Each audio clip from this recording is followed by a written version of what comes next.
And we'll see if the camera kicks on, but. So as of right now, go ahead and eat snacks because it's not on. Yeah. All right, let's go ahead and get started. And Scott is here now, Scott Parker. Have you got, there's your mic. Sorry. They are on? Those mics? No, not quite yet. Yeah, I don't have a little porta mic either. I'll get you one.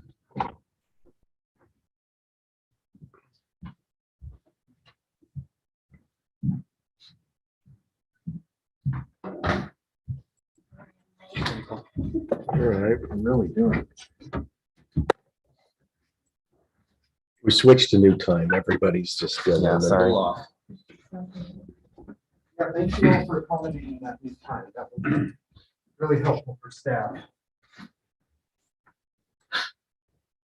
It's more the end time.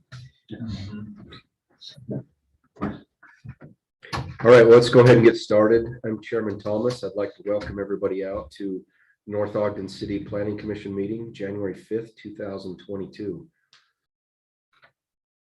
We'll begin our meeting. Hate to put you on the spot, but an invocation and or thought, then being led by the Pledge of Allegiance from Commissioner Webb. You do both. Our Father in heaven, we're very grateful to be here together as a city. We're grateful for the many blessings that we have to live in this beautiful area.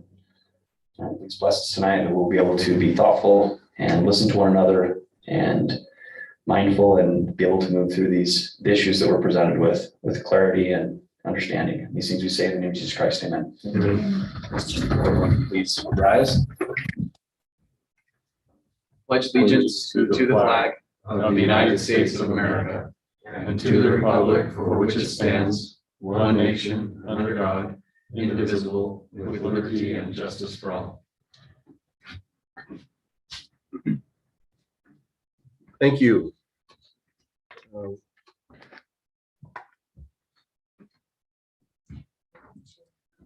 So as of right now, we just have, is Commissioner Barker still on? Yes, he's on. Oh, he's on. So all commissioners are in attendance, Commissioner Arner and Barker via Zoom. The rest here at City. Minutes consideration and action to approve the November 17th and December 1st, 2021 Planning Commission meeting minutes. Are there any comments or corrections on either of those that anyone would like to address? Having reviewed both of them, I move we approve items 2A and 2B. I'll second. We have a motion and a second. All in favor? Aye. Aye. Any opposed? That was Brandon and Alan, correct? All right, I'll go ahead and read our opening meeting statement. Before each agenda item begins, city staff will give a report. After the staff report, the item will be open for other speakers. The applicant will speak first and be allowed up to 10 minutes. Following the applicant, any other interested person will be allowed to speak for up to 3 minutes. The applicant has final rebuttal time of up to 5 minutes. Any materials that are displayed or referenced, e.g. pictures or written materials, are part of the record and must be left with the commission. Speakers are required to have signed in at the door and will state their name and address before beginning their remarks. If you agree with the previous speaker, then state your agreement to avoid repetitious remarks. Speakers shall address the commission from the podium or microphone and shall address all comments to the Planning Commission. Please silence your phones, and if you're attending by Zoom, please stay muted. If you would like to make a comment on Zoom, please raise your hand and we will let you in at the appropriate time. Item number 4, ex-parte communications or conflicts of interest. Any? Yeah, Mr. Chair, on item number 6, I saw the applicant is the owner of the Ace Hardware down here in North Ogden, and I've been a customer, I'm a frequent customer of this establishment. And we've had a number of, 2 that I can recall, brief conversations at after my purchase, where he kind of called me outside and said, hey, what do you think if we made this propane tank bigger? Because remember, he brought in an application originally. I instructed him to come before the commission, and I can't speak for the commission. I did have a brief conversation, which I don't think is ex parte or inappropriate at all, that I thought the way it looks now is nice, that the paint matches, that I personally didn't think, you know, I shared my personal opinion on the size of a propane tank and the value it would have for the community, but I did encourage him to come down and apply, which is possibly why he's here. Okay, So I didn't feel that was inappropriate, nor did, like I said, nor was my purchase dependent on that conversation, anything like that. if free propane for life or anything like that. All right, any other conflicts or anything needs to be disclosed? All right, now is the time for public comments. If you're here for an agenda, something that is not on the agenda, would like to address planning commission, please do so at this time. Again, if you're on Zoom, just raise your hand and we will let you in and unmute you.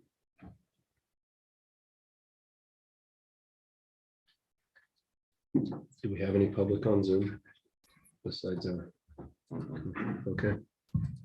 All right, well, let's move on to item number 6.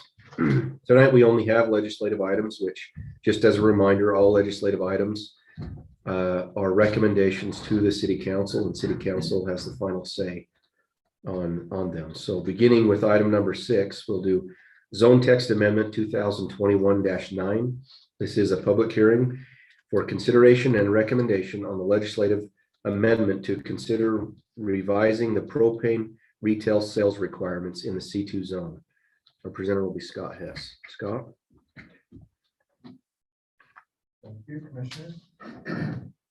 So for this one, we have Philip Child has applied. I think I gave him notice last week, but I may not have, I may have forgotten to do that. But at any rate, he's the applicant. He was the original applicant that helps develop this section 11A7 uses propane retail sales as an accessory use. It's kind of an interesting place to put the standards, which is actually in the uses category, but there's, you know, a million different ways that you can do zoning text amendments. So that seems simplistic enough. Had a conversation with Mr. Child about this.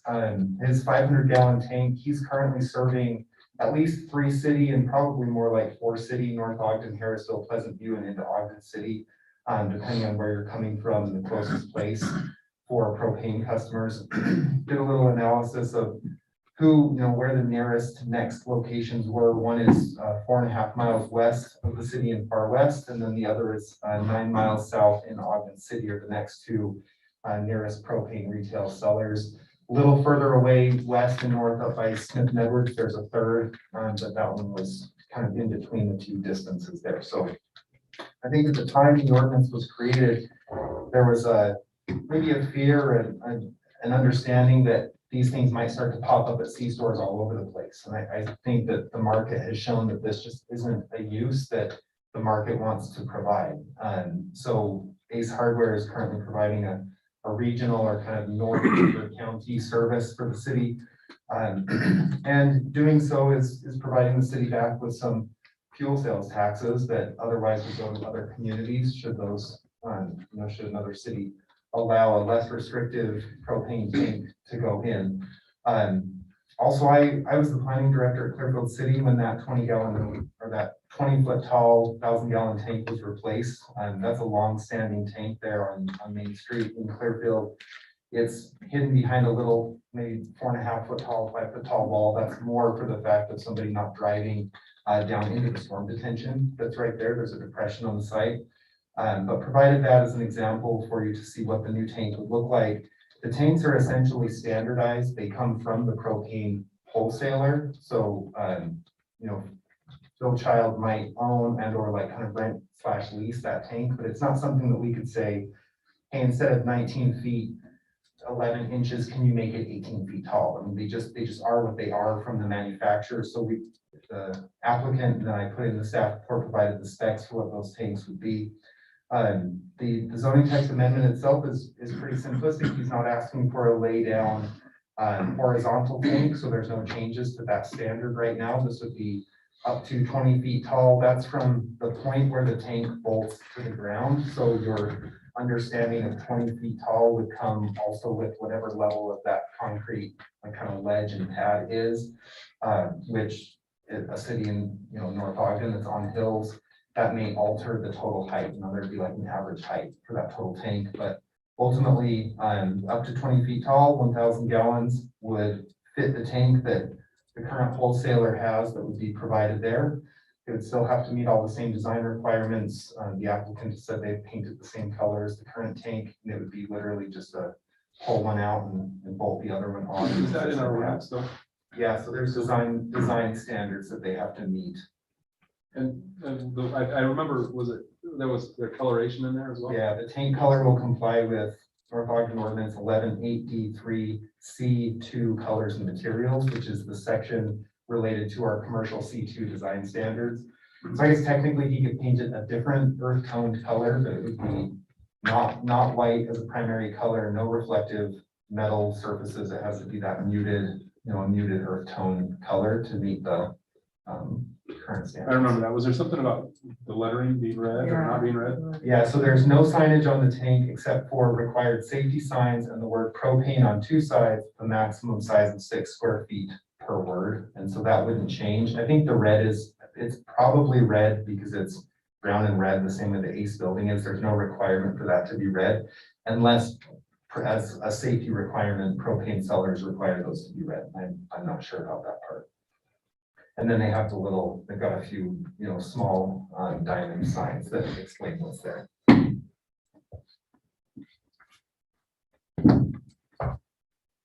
Okay, So staff's recommendation, you've got an ordinance in front of you. Really, staff's recommendation is positive on this one. I think that it makes a lot of sense for the city. One thing just in talking to Mr. Child is that on long weekends or holiday weekends, he's had that tank filled up to 4 times in one weekend. So we're kind of creating some delivery and truck traffic and delay in service by having a half-size, 500-gallon tank or 1,000-gallon tank would be filled less often, especially under kind of normal use. And then those holiday weekends are going to continue to just hold on those. I mentioned a brief conversation with him at the first of the meeting. And he did mention that the demand for propane has increased in the COVID world. People are more into being prepared in their homes and things like that. Having an earthquake and a pandemic and everything at the same time kind of brought that to the forefront. And so he did mention to me that he runs out a little bit. People working from home, Yeah.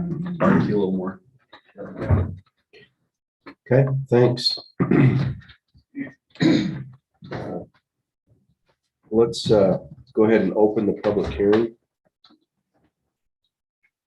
This time we'll open the public hearing for Zone Text Amendment 2021-9 for consideration for a legislative amendment to consider revising the propane retail sales requirement in C2 zone.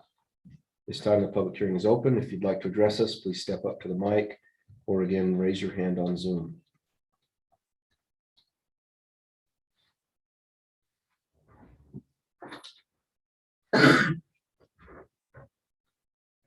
Nothing? No. Entertain a motion to close the public hearing. So moved. Okay, we have a motion to close the public hearing. All in favor? Aye. Any opposed? Do we need a second on that, John? Not, the hearing is, All right, discussion and or recommendation. I know when this came, this came through, doesn't seem like that long ago, but 10 years is starting to seem like a long time to me too in here. I know our biggest concern was, hey, how obtrusive is it going to be and everything. And I think at some point in time, it seems like after that went in, I've heard from a lot of, I don't know if it's commissioners now or then, and it's just like, oh, you barely even noticed that thing. A bigger one probably would have been a big deal at all. And since this has gone in, in considering, potential of, hey, where else would these go? We've now had, since then, the Mavericks come in and they don't do propane. We've approved a site plan for another gas station down on 1700. And they don't have propane there. And so pretty much potential areas. Now granted, somebody could come in and revise their site plan and want to do one. But most areas where there's potentially could be one, we're not going to see, you know, which to me is a big deal. 2 more gas stations that come to town and don't want to do that. So, you know, feeling more and more comfortable that we're not going to have a bunch of these things around either. So, and I don't see that, in my opinion, I don't see now seeing what's been there and envisioning something that's, you know, another 10 feet. I don't see it an issue. But those are my thoughts. Can you hear me? Can you hear me? Yeah. There's I think it's a 1,000-gallon tank. As you get off the 20th Street exit, a Shale Gas Station has a big tall one. And, you know, it doesn't look that tall from when I drive by it. It looks actually kind of nice. Yeah, that was one that was on the original pictures first go around. You know, I think when we initially discussed this, we didn't really have a good visual picture of how it would look on the site, right on that, you know, that pass where all this traffic, but I mean, like you say, I go there all the time. I don't even notice it. So I don't think it's as big of a concern, at least for me, as it was when we initially discussed it. So I'm perfectly fine with it. I'm probably in the other camp. I mean, not hardcore. It's not like I'm gonna try to sway everyone here, but I mean, my thought is, I think that we definitely need to do something to accommodate. It doesn't make sense on a busy weekend to have trucks coming in and filling that thing up 3 times. So I think there does need to be some sort of resolution. In that particular spot, I don't notice it either. I noticed it when it went in and I was like, oh, great, propane here, that's convenient. So they're real positive. But if it were that much taller in that particular site, I wonder if it would be a little bit more obtrusive. Why not do 2 500-gallon tanks rather than 1 10-foot tall tank? Maybe, but maybe that's more I think, obtrusive. I think we kicked the tires on that idea originally. And I'm not saying just because we made a decision, we need to make the same decision tonight. Sure. But I believe with his specific site, I don't think he had the real estate to put it in there. I think if he were to start from the ground up and draw that out different, he'd probably allocate more square footage to do something like that. I think that was his, if I'm remembering right, that was his struggle. I wish you were here to represent that. Brandon? Yeah. I recall that too. The tank had to be so far away from the building. Yeah. And so he wasn't able to do 2 different And tanks. They put even a horizontal one down to that distance, if I remember right. That's right. It seemed like there had to be more Tapered. space between them, Yeah. and it was a lot more Yeah. than just. We spent a lot of time talking about safety of this thing, Mhm. which is not a concern of mine anymore because I feel like that's regulated by some other body other than a planning commission, you know? Yeah. Will it have bollards and will a truck hit it and that kind of stuff? Yeah. I do share a little bit of your concern that the town will look industrial in the heart of our town. Mhm. Okay, I mean, I'm this much concerned. Yeah. Okay, like, and for those on Zoom, I'm a little concerned. Just to keep the industrial feel, you know, 1900 North has the propane tanks. Yeah. And so there's a wee bit of a concern there for me that way. Although, and unlike you guys, I do notice that propane tank every time I go there. And I think the reason is because we kicked talked it. about Yeah, it. exactly. It's not- like, I don't know if I was, I you would know, say the if same. I weren't on the planning commission, I don't know if I would notice it at all, but I do notice it every time. And I have spent more time than I should really admit, like going, hey, what if that were twice as big? And I've had conflicting thoughts on it. If the only solution for me were to make it twice as big, then I'd probably be okay with it. Because 3 deliveries on a busy weekend that's an issue. You know, that being said, it's nice that it's short. It is, and you know, and one of the things we talk about is saying multiple tanks, having the clearances and needing the concrete and then all the pipes connecting them. You Totally. really start looking like, More you know, industrial. one of those old gas stations that have their above ground tanks. Oh, You know, yeah. you're like, oh yeah, this. That's and a so, nightmare. Yeah. How tall the one that's there is now? Is it, It's probably close to 10. That's, okay, so It's likely half, yeah. yeah, okay. Yeah, So if we're talking, the wording change would be 5,000 to 10,000 gallons, right? So Double. literally double. And 19 feet high. It's 500 to 500 1,000. to Oh, 500 to 1,000, Yeah, the sorry. vertical tank maximum right now is 12 feet, so it could be 10 feet and a little concrete pedestal or something along those lines, but I'm guessing it's close to But that. that's a 500-gallon tank. 1,000-gallon tank isn't going to be quite double that height because this has the legs on it where the tank itself is just going to double. Mhm. So, I mean, it's going to be double that high, probably less a foot.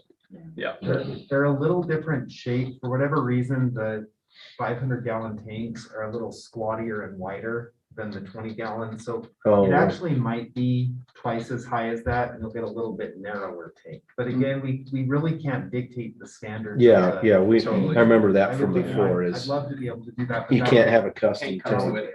thousands of dollars. I wasn't here when we did this originally, and I noticed the tank when I drive by it, but for me, I might be in a little different boat here, because I don't mind seeing a tank at a hardware store. It's like seeing gas pumps at a gas station, to me, it doesn't bother me, and to me, it's not that big a deal as far as industrial look goes, but I might be alone in that opinion. No, I think I love the coloration we put in the gloss. For sure. Because it doesn't look, I think if it were bright white with red letters, Oh, I really think you'd think Mhm. different about it, having the Yeah. 20-foot high.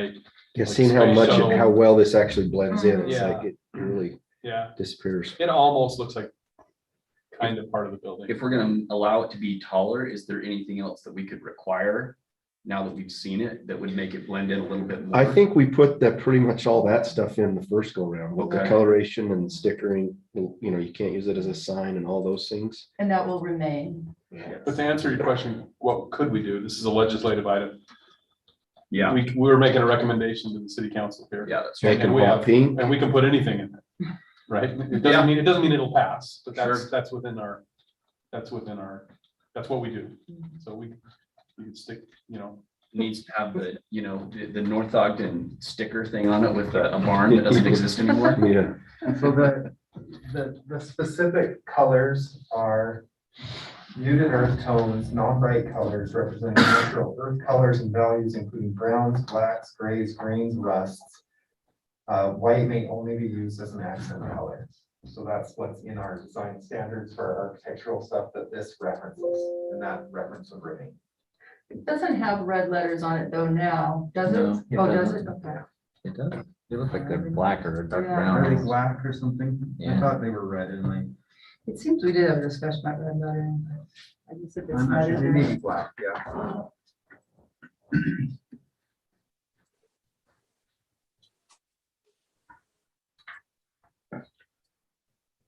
any recommendation?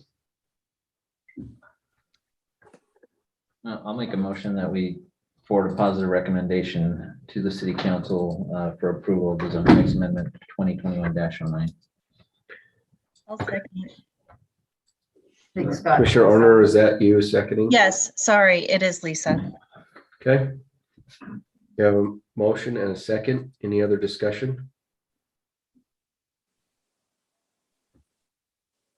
Commissioner Arner, Yes, Commissioner Mason, yes. Commissioner Lunt, Yes. Commissioner Webb, No, Commissioner Nancaro, Yes. Commissioner Barker, Yes, and I'll vote yes.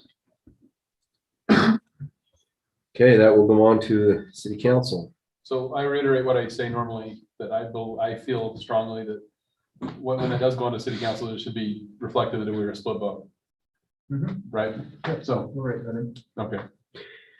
Okay, item number 7, zone text amendment 2021-10, public hearing and consideration and recommendation on a legislative amendment to consider accessory dwelling unit code language to convert existing homes to an ADU. Scott? Okay, so this is in response to an application that came from Denny Coop for a subdivision on 2850 North and the Monroe Boulevard right of way. So there's a piece of property out there. They wanted to subdivide. The subdivision would have necessitated improvements to Monroe Boulevard that were felt unreasonable by the applicant to have one new home build approximately 200 feet of some portion of this wide Monroe right of way.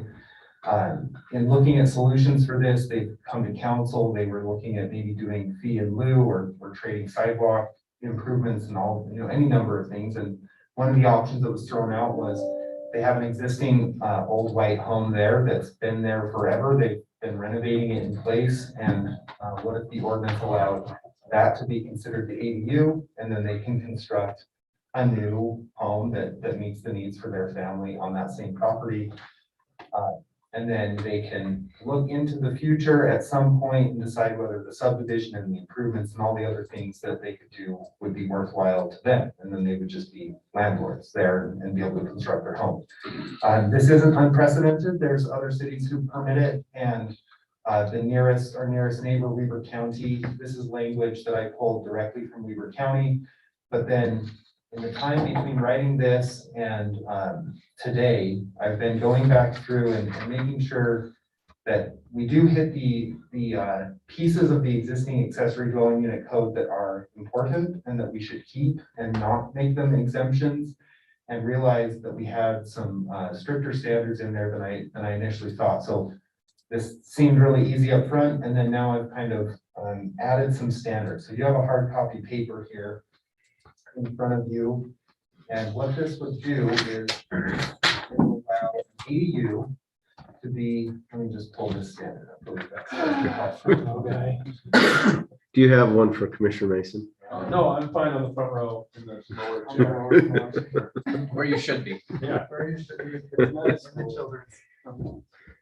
Children's chair. I hate the lower tier. I hate it. I put you there. She said you weren't coming. We should. I think next meeting, we should do that. I've got the sinking chair. Oh, I hate that I'll one put too. down, Yeah. I'll put that down there for Yeah. you. I want to be like on a throne here. So originally as written, the only provision that needed to happen was that the house was at least 5 years old before the application for it to be an ADU would be there. That opens it up to every single zone. That opens it up to lots smaller than 20,000 square feet. Our exterior detached accessory dwelling unit standards right now are limited to properties that are 20,000 square feet or larger. So you can't do a tiny home on a 10,000 square foot lot. There's probably reasons to rethink that. The state legislature may even be rethinking that about what we can and can't limit on external ADUs. But for simplicity and for getting this kind of assisting this one homeowner with their desire to build a new modern home and have one additional home, which is a really limited impact in the city, this is the direction we went. So now it's been revised to read that all of the standards in our ADU code would still apply except for, and then I have the list of those that we would be exempting. So the things that we would keep are, you have to be owner occupied in order to have an ADU. So they have to live on that site in order to rent the other one. Sorry to cut you off. So Yeah. my understanding is right, though, that the existing home would become the ADU. So who's the owner occupied part of it? They would own the new home they built. Okay. So in the case of the Coop family, they would build the new home on the property. They'd occupy that one as owner occupied, and the old existing home would be the new ADU. ADU. Yeah, and the real reason for doing something like this is, especially on our larger lots in North Ogden, those are historically have older homes. And there's a lot of 1930s to 50s era homes that are probably 750 square foot footprints, maybe 1,500 square feet if they were lucky enough to have thought about a basement with deep enough or tall enough ceilings. And when your external ADU ordinance says that you can only be 40% of the size of the existing home on that lot, it becomes really restrictive. So it doesn't allow that like reverse flip flop. We went the rounds of thinking about how you would run the math of, should the new home be 140% of the size of the existing home? But then that started to get into, you might require somebody, no, but I know you want a 2,850 square foot home, but you have to build a 3,300 square foot home. Like, and that sort of thing didn't feel beneficial either. Maybe you're gonna get to this, but what about the front setback? Isn't there something in an ADU where it has to be behind the house? Yeah, so that's one thing you would be accepting in this case, is that an ADU in this particular instance, your new home would likely be behind. Now, the one instance, the one we're looking at today, it's kind of a three-sided lot with Monroe, 2850 and 700. So then the home that exists fronts 700, the new home would front 2850. So they both have their own frontage because they want to ultimately subdivide that into two lots.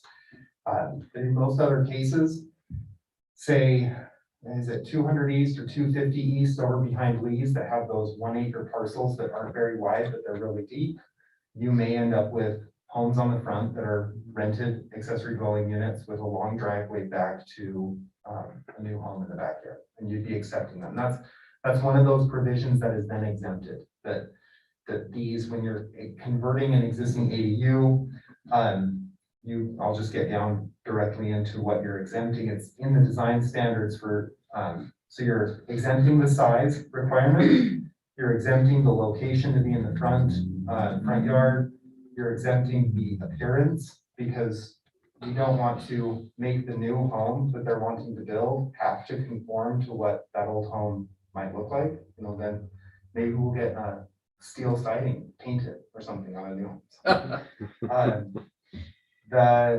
It does have to be on the same parcel. There's a height limitation currently of ADUs that are limited to 25 feet. You know, again, if you have an existing 30-foot tall home, should that be a limitation that you apply, like that immediately limits their ability to do it. And then we're retaining still the lots of 20,000 square feet or larger and a minimum separation from the primary dwelling of 15 feet, which might seem obvious, but I believe building code permits two dwelling units without like combustible materials and other things to be as close as 10 feet to one another. So all the other provisions would stand, the parking provisions, owner occupied, registering it if you want to rent it out, all of those things. Because you can technically have family live in there and not be like a rental the way our business license rentals are.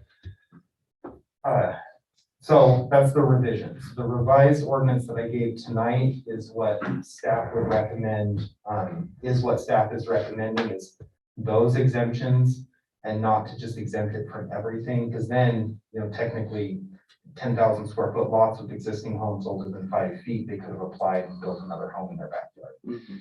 And when you think about how that new home would be situated or how we would review it, the new home, I mean, these lots are going to be unique and few and far in between, because the new home would have to meet its own whole setbacks. So you'd have to have enough rear yard to still retain a 30-foot rear yard, 20-foot rear yard setback, depending on the zone, your side yard setbacks, everything. I mean, it will be unique situations. I don't think this is going to be used a lot, but for those existing old agricultural parcels, I think that it's going to give some flexibility and usability for those lots.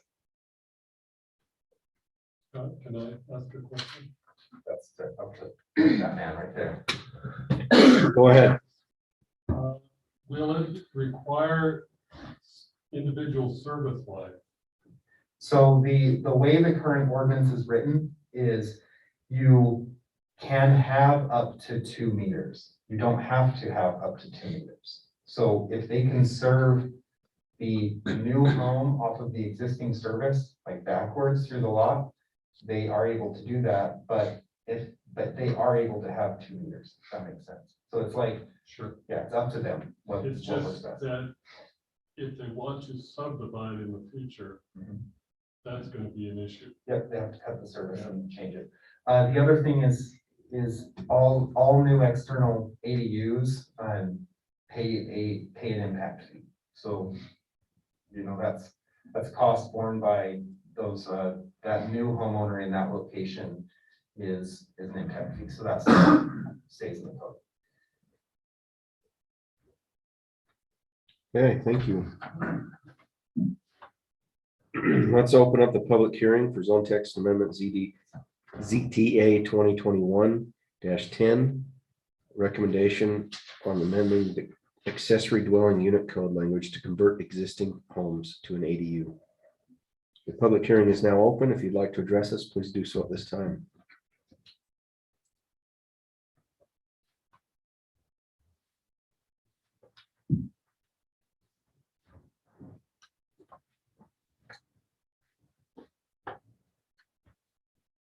Andy Lippert, 2660 North, 450 East. I believe I think that owners should have a right to do things with their property. I mean, I hadn't planned on speaking on that, but just from the presentation, to me as a resident, this makes perfect sense. I mean, there are some odd shaped properties in North Ogden. I mean, my mother-in-law, when they subdivided their lot 50 years ago and built a house around a walnut tree, and I wasn't allowed to touch it till after she died. And so there's all kinds of things out there that are kind of weird like that. But as long as it's sensible, I think give the people the right to harvest the value of their investments, and especially I have kids in college and they worry about whether they can ever afford to build a home or get into something with the way things are right now. So I think a lot of these places, we want to encourage the North Ogden people to stay North Ogden, and if they have a lot big enough to put something there for one of their kids or something like that, all the power to them. So that's what I think about that. Thank you.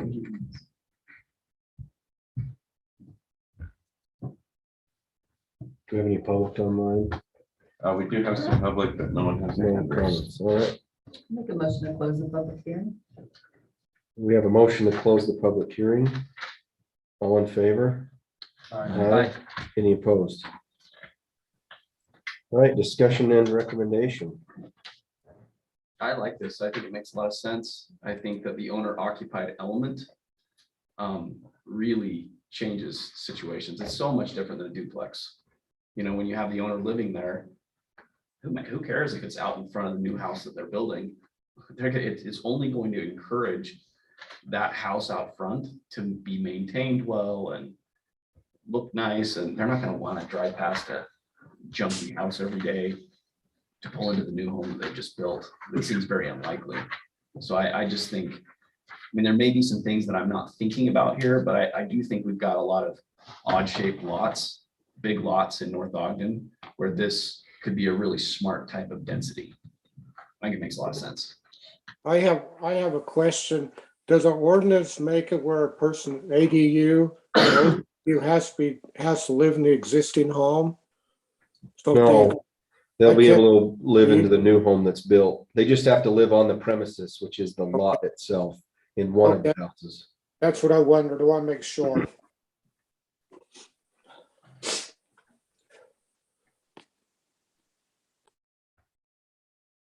Any other discussion? I'm also in favor of it. I think for the simple reason, and sorry to cut you off, No. but for the simple reason that, you know, we encourage these, or not encourage, but we allowed the ADU to be built the reverse way. Really, this is just to me, this is the inverse of the same thing, you know, of building a bigger home behind. It does make sense to me. I can envision places it would be used. In the presentation, they referenced some of those homes over behind Leeds. My brother lives in one of those. They're acre lots. They call them the ranchettes when they were built in the 80s. I don't know if you guys are familiar with that.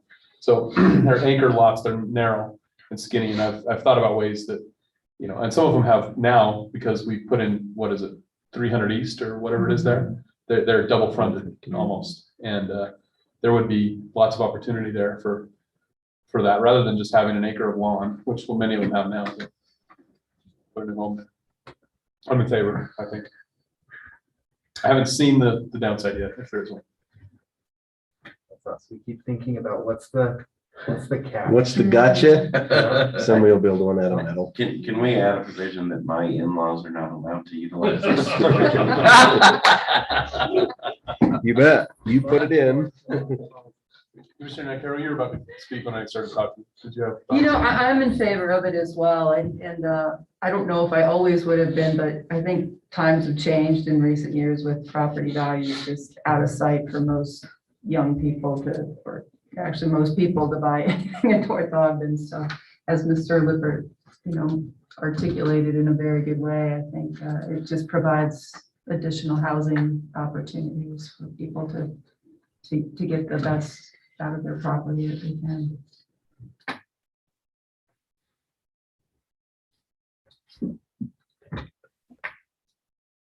Recommendation?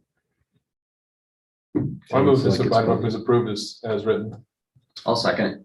Okay, we have a motion and second for positive recommendation. Could you just clarify that that's approved as written, as substituted? Well, he doesn't have a I paper don't have an copy, iPad. so it has to be, It charges up to 1%.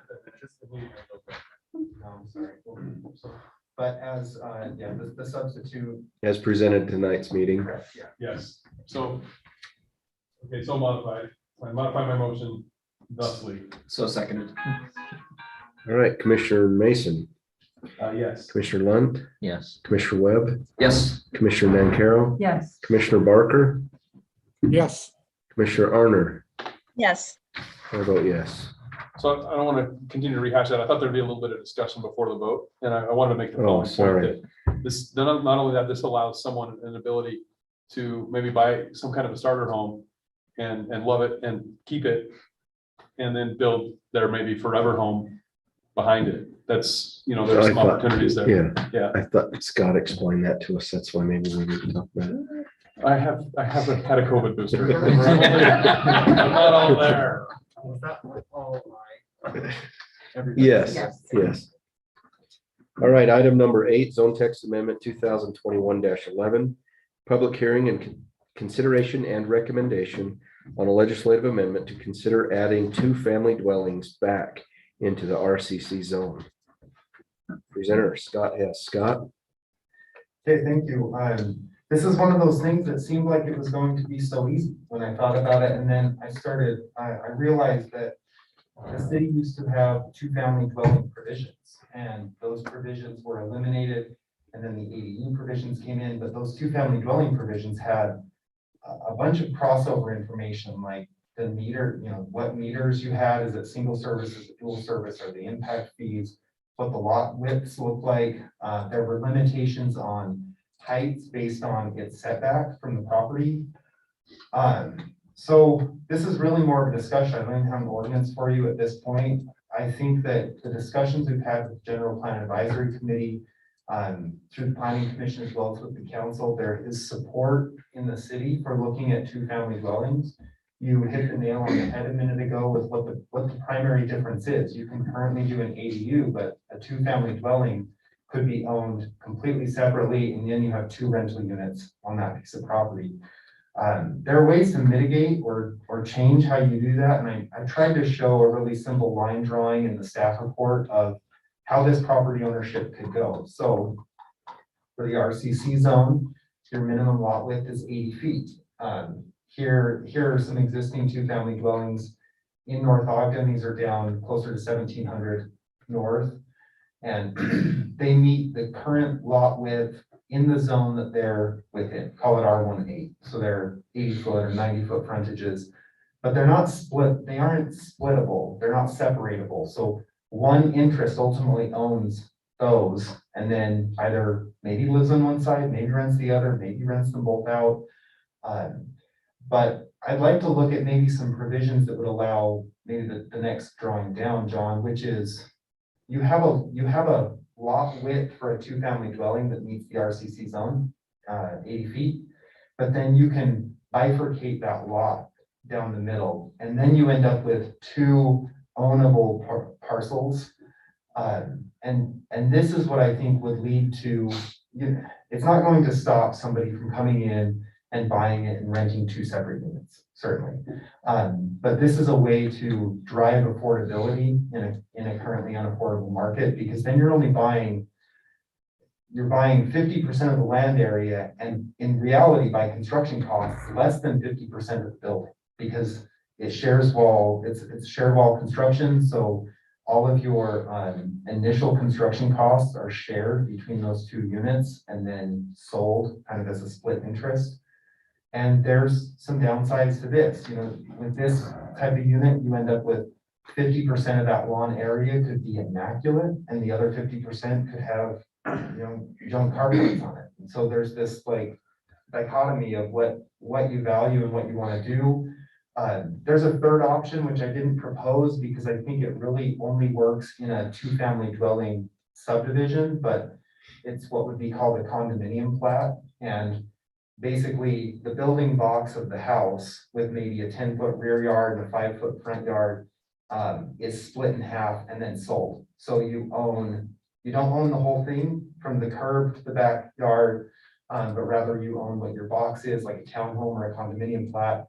And then together, you're like a mini HOA, you together as two people maintain that open space. And that's why I think that there isn't a lot of open RCC land left to do. So what you're gonna see is infill projects at this point, or maybe old dilapidated homes torn down and maybe a two-family dwelling built.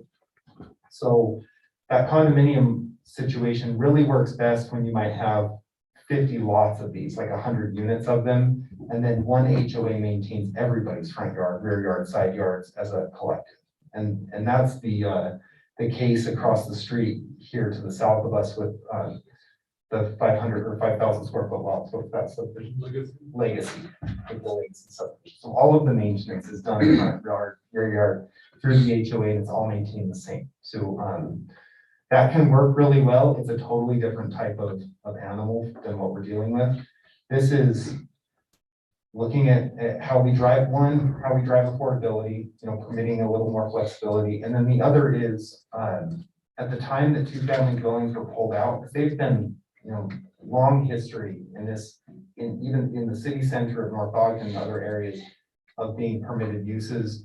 I think there were some nuisance cases that drove why they were pulled out, and you drive past what I've heard are those nuisance cases, and property values are so high right now that they're being taken care of just on the basis of the fact that they can rent them for so much money that they're, you're leaving a lot of money on the table if you're letting your housing go dilapidated right now in the current market.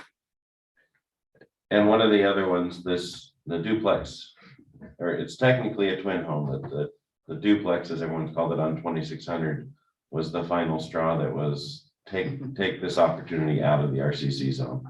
Because what it was, that little gray house on the corner had about an acre and a half. It was bought, subdivided, and then twin home put in, which are two separate owned lots, even though the same individual owns both lots. And they're rentals, and people didn't like the idea of that duplex look on the street. So that was the straw. I'm not sure how many were on the commission. I think maybe 2 of you at the time, maybe 3. There's an example of, it's not a duplex, I think it's actually an ADU, but it functions similar to a duplex on Larson Lane.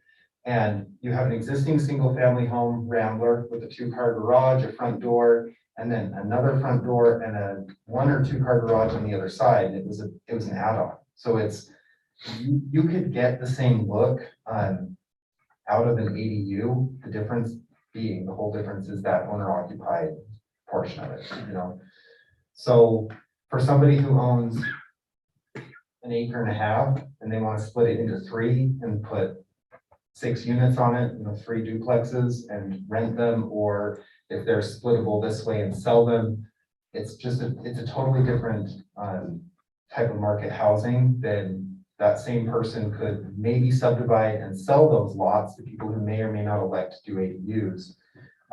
But their interest in their land or their ability to maximize their interest in their land is eliminated at that point because they can't do those additional units.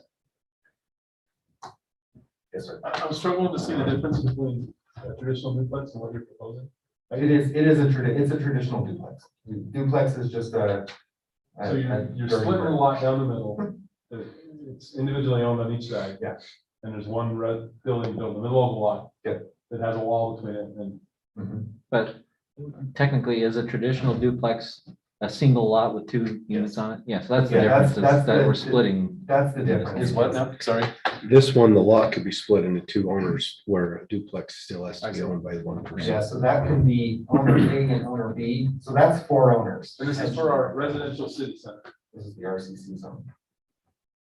Which has. Is this, I don't know how many. has this been asked for, or is it just? This Exactly what I was- wanted to know. Yeah, so this was part of, when we looked at the General Plan Advisory Committee's recommendations for 6 months, at least I have in all of my staff reports, and the other folks have talked about reinstating 2-family dwellings into the RCC because you've got, I'm not gonna say dozens, but there's like a dozen I can think of off the top of my head that are within a handful of blocks of City Hall. So it's a long-standing use. They're, you know, it's not out of character in the neighborhood, I guess.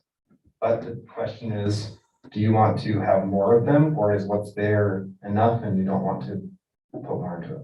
I disagree with it. It's not out of character for the neighborhood in the RCC, because the RCC has streets that it would be out of character in. I agree with you that you could probably walk in 5 minutes and find 12 routes. Completely agree. And it wouldn't feel out of character next to one of those. But this zone is bigger than just, you know, I mean, there are streets where you've got more traditional homes and lots on it. Not only that, but you have historic, really cool custom homes. There are some homes in those areas that you look at and you're like, yeah, that house is dilapidated.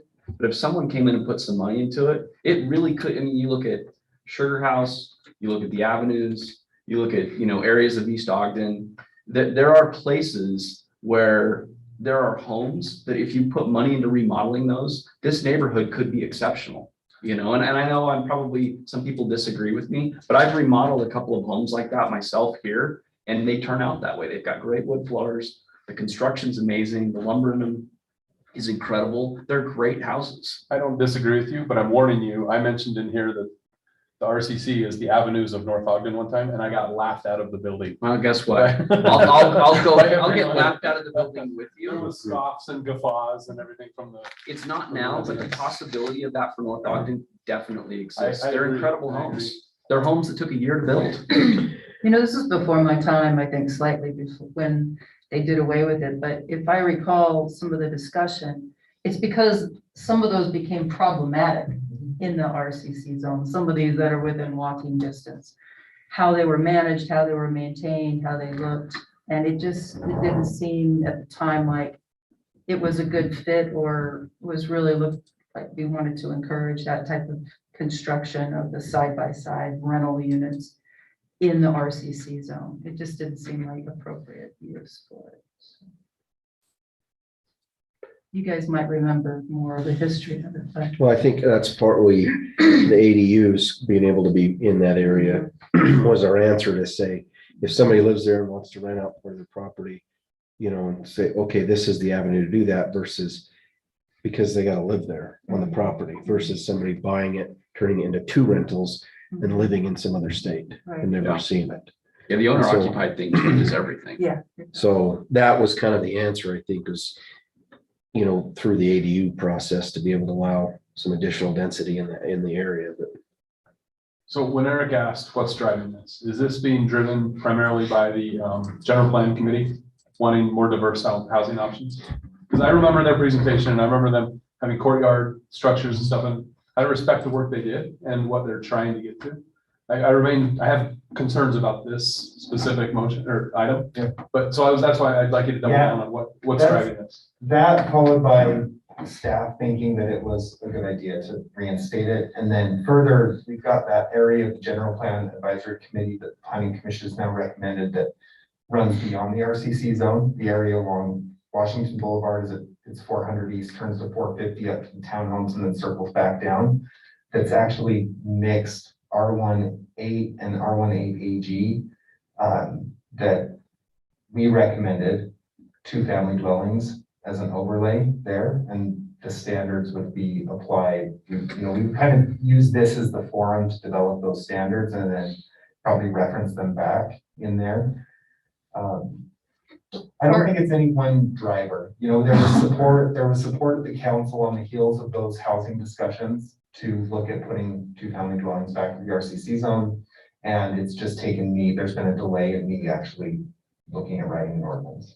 I think if they turned out like the pictures that were presented, then great. Yeah. But I think what we have here in our community is when you reference those specific areas, those are some of the problematic architectural areas in North Ogden. Yeah. You know, and so we've got the pictures and then we've got the reality of what happened. And maybe if you had to sell the lot on both sides, you might come out with the pictures, but you might not. You know, I don't know. Inside of development agreements, I believe these can be done well. And there's some examples in North Ogden over by the golf course. As a matter of fact, if you go to that gated community in the golf course, I think they're primarily duplexes. And I think they're, Twin homes. okay, I think they're pleasing to the eye, in my opinion, and all sorts of things, so. Yeah. Well, they could be. That's But the that's issue thing, is when you that plan they could be. and do multiple with a plan and do it all, that's great. But when you plug them in after onesie, twosie at a time, there's gonna build no the cheapest uniformity, there's no, and that's where it comes So in. we to did hear say, this is primarily gonna be infill. Why couldn't we allow this to be an only owner occupied accessory dwelling? Like somebody could live on one side and they could rent the other side out. To me, that changes Well, currently everything. you Well, what can't. happens when you Yeah, sell? So Good. why not just require that?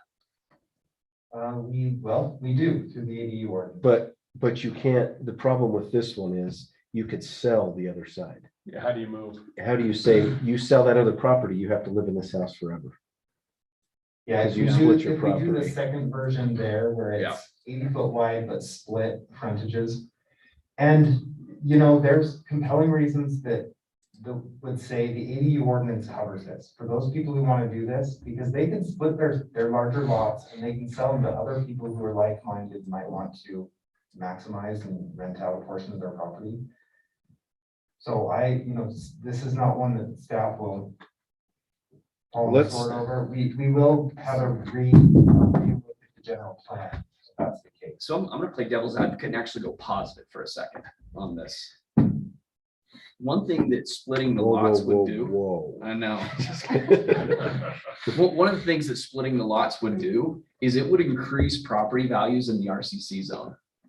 I believe. Yeah. Because anyone would look at that and say, oh, instead of an 80-foot frontage, you get a 40-foot frontage, and it does technically then make that area more valuable. It's different than what we've seen with this other stuff. Okay, so- I don't know if that turns out well or not. Right, does it enhance the community? Right, you're talking financial, and it would enhance a pocketbook, but does it enhance the community? Maybe not. And I don't know that answer. People might come in and be like, rip down a house, Yeah. build a duplex, rip down a house, build a duplex, I'm out of here. Well, And get rich, Which is what was Yeah. happening. and have high value. we've discussed this a lot. We do need to open the public hearing. Yeah, we're not in the discussion portion. I actually So- forgot that we hadn't done that. So we're Sorry. still holding a presentation. Yeah, Yeah, I'll sit down. is that it? Yeah, All right, so let's sorry. go ahead and open the public hearing for zone text amendment 2021-11. Consideration on amending adding two-family dwelling units back into the RCC zone. If you'd like to address the planning commission on this, please do so at this time. If you're on Zoom, raise your hand and we will unmute you. Public hearing is now open. We did have a raised hand from Stephanie Casey. Hi, Stephanie Casey. I'm a North Ogden resident. I just had a couple of thoughts as I'm listening to you guys discuss this. And I'm going to try to figure out how to word this correctly because I wasn't planning on commenting. I get that there are beautiful historic old homes that would be wonderful if people came in and invested to redo those. And I hope to see that happen on many of these homes. We have a housing crisis, and housing is outrageously priced right now.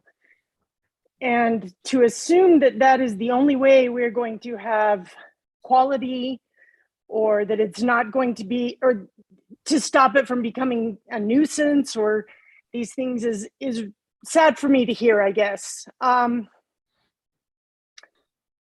think there are ways to make sure that there aren't, nuisances to the neighbors and things, but I'm not sure eliminating housing options that would allow more people to be able to live in our community, invest in our community, maybe not monetarily in redoing homes, but, to be a part of our community.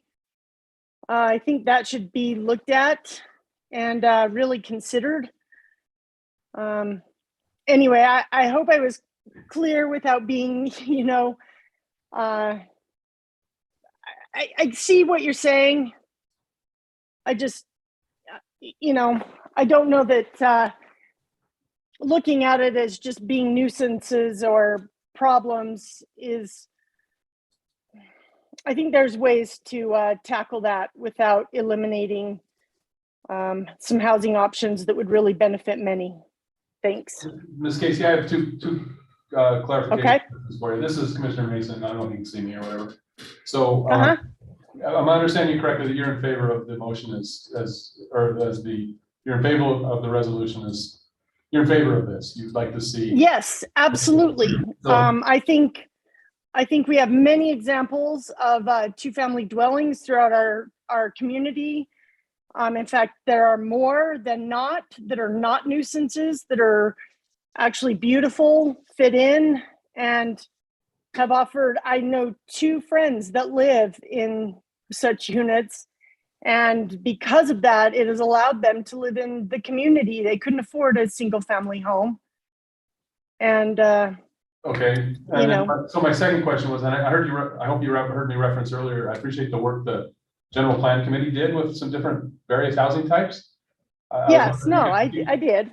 Okay, so I was wondering if you could speak to that, like, do you feel like, to be frank with you, I don't love the ordinance, but do you think if this were to not pass, this would limit some of the housing options you guys put forth in the general plan recommendation? I'm not sure. I mean, I'm not saying that, yes, it should pass. I think the discussion of it bringing in nuisances and these things, I don't know that to me doesn't, it feels like they're being tagged, like, oh, these two-family dwellings are just going to do this and this and this, instead of looking at maybe what they could bring and what options it would bring to the community. Does that make sense? It feels like it was just like, oh, two-family dwellings, they're a nuisance. We should just do this. And, I love the historic value of North Ogden. I think that that's wonderful. And I would love to see all of those homes redone, but is that a reality for every home, or is it, do we have options for different, I don't know. Anyway, just my thoughts. And again, I'm sorry if I'm a little jumbled. I wasn't really prepared. I like to prepare because I do jumble. And, That way we know it's real. yeah, it usually is. Sometimes I say too much because I get a little bit passionate about it. Anyway, carry on. I think you guys are having a great discussion. I just, would like it to be maybe out, the nuisance thing that can be addressed in many ways. And I don't know that this would be the cause directly. So. Okay, thank you. Very much. Okay, thanks.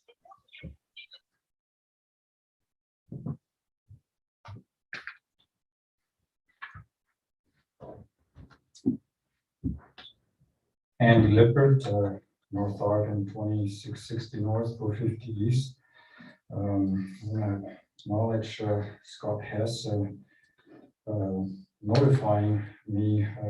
Thank you very much for letting me know about this meeting. So this is personal to my family. We lived in this address for a long time. This particular property has belonged to my in-laws and was subdivided, and the home just to the south of us used to be the home where my wife grew up, and we've purchased a home from my mother-in-law. She's since passed away, and we were part of the nucleus of the citizens that were involved in the discussion when this RCC was created. And I think I speak for my neighbors that for us, the biggest concern was that we wanted to create a zone that would encourage permanent residency, where people would be inclined to stay as long as possible, not sell out, because it was desirable to stay there. And it was also desirable that new people would come in and desire to stay, and not just try to turn a profit in some way. And so, but at the time, we felt that a two-dwelling home was acceptable. I mean, when my wife and I first got married in North Ogden, we lived off 700 East in a duplex. But that was owned by my mother-in-law, and that was fine for us to start out that way. So I can see some of the benefits of this, when I think about my own kids maybe can't afford to buy a big house and build the house right away. And so if there was an option for them to come in and maybe, they have a stable job enough, but they can't really afford the house payment, maybe they would build a duplex and occupy one side of it, and then, the other side of it, they would rent it out. I mean, I think to me, the duplex works well if there's an interest in the community by one person at least who lives there and tends to stay there. And I think to address the previous comments in terms of nuisance, well, we used to be neighbors to the old North Ogden Elementary, and then when that was replaced by the park there, I think that a permanent resident will be a watchman for the community by making sure that there is no nuisance or there's less nuisance, and there's just a sense of ownership that is there that would limit and curb the behavior that gives the bad rep to maybe just a high density area. So I would encourage you to continue to consider that, and for me as a homeowner there, of course, I'd like my property value to maintain or so to stay high. I don't want that to decrease. I mean, I have, just like you, I mean, most of my wealth is in my home. The idea of being able to subdivide and then sell one part of it for someone who wants to retire, to maybe be able to, once the family is getting smaller, maybe you can do something like that and subdivide that. You don't need the whole house anymore and just sell part of it off in a reverse mortgage or something like that. That might be a way for people to stay in a place longer than they originally thought. They could stay in their own home and downsize literally their own home and open up for someone and they would stay there. I mean, that to me is possible. Ultimately, how the lot looks, that depends on the owner. You get people who care about mowing the lawn twice a week, and some people do it twice a year. That's wrong. Sir, can I ask you a question? Sure, go ahead. So living in that area, would you be concerned with a non-owner occupied duplex being built in your neighborhood? I hate them. What's that? I hate them. Okay. We got blindsided by this huge complex to the east of us that was put in by Pan Trimble many years ago. And I think that's the whole thing. I mean, if people build duplexes for revenue for themselves, they never live in the area. So I think the whole idea with the RCC is to try to encourage to maintain livability for those who are there and encourage other people to come and stay. We didn't want a revolving door. So who can move? So I'm a little confused by some of your comments. I've tried to get them all. Okay, Sure. so I try to ask questions to understand. Okay, so because you talked about, permanency, you wanted longer neighbors, right? And in my mind, the nature of duplexes would be less permanent. They'd have higher turnover. And so are you in favor of it if it's owner occupied? Is that, you're saying, I think I'm hearing comments that are owner occupied will change everything. I mean, because if you can somehow write this in there, I think that's the goal to take. okay, because I'm hearing comments that are very in favor of it, I believe.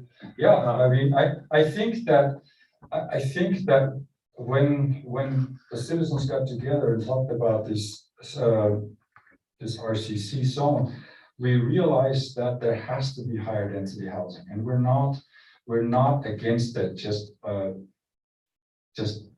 principle. We're not against it. We just want to keep the looks of it and keep the number of units as small as possible. So, I'd rather have a duplex than a fourplex. yes, and on that, if I understand you right, so, so or if you already do, right now, you're allowed to have an accessory dwelling unit. Yes. Meaning you could have a duplex if the owner lived in the building. What's on the proposal tonight is basically taking that owner requirement out and saying, well, now you can build a duplex and just have it, not live on the premises. And if I'm understanding you, you're right, you're okay with having duplexes if the owner stays, because you feel like that is the way to keep it. If it was non-owner occupied, then you'd prefer to just leave it the way it is now. Okay. It would be better that way. But there already are some duplexes in the area, right? Yeah. So, I mean, so we recognize that, and they fill in quite well. But I don't know if you can always get on occupied, but for me, that would be preferable. Thank you. Thank you.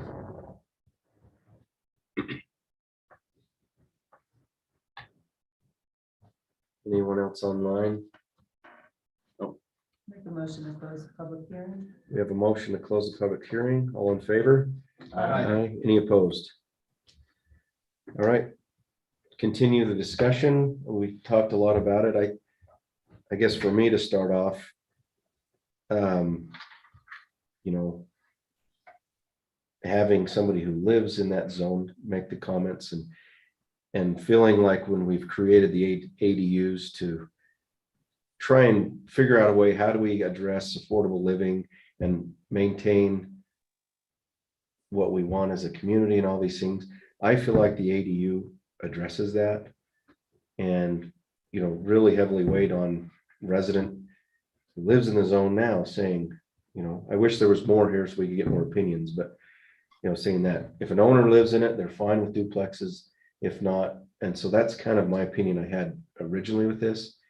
And it seems there's nothing that swayed me otherwise. So my opinion is we leave the RCZ the way it is currently, which allows ADUs with an owner occupied, but not duplexes. And essentially, they could build something like this because it would meet the requirements, the parameters of an ADU. Yes, I think the difference with this, I mean, this scenario, the picture on what's showing the split lot is you would not be able to sell that in the current ordinance.